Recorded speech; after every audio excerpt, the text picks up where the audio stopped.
Fala rapaziada, mais uma dica sobre a nossa RB250, RB200. Essa moto ela tem algumas, né? Aparece com um barulho na frente da moto, como se fosse plástico solto, tá? Eu descobri o causador disso, tá bom? Esse aqui é o amortecedor de direção da moto, tá? Bem aqui, ó, isso aqui é uma bucha, tá vendo? Essa bucha com o tempo, né? Principalmente com lavagem com produto errado, ela se desgasta. Então ela fica, ó, batendo demais.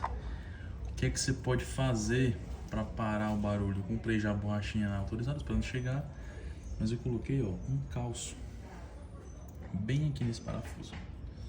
Tá vendo? Deixa eu mostrar mais. Tá vendo?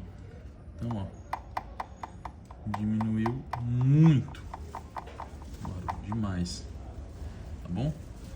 Quando você trocar ele vai parar de fazer o barulho, mas é muito chato, né? Você dando uma moto, passando um buraco, fazendo barulho.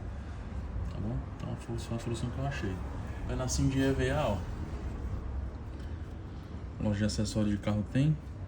Você colocou, pronto. Sanado o problema. Beleza? Aí. Isso aqui se tirar é muito mais alto, tá bom? Valeu.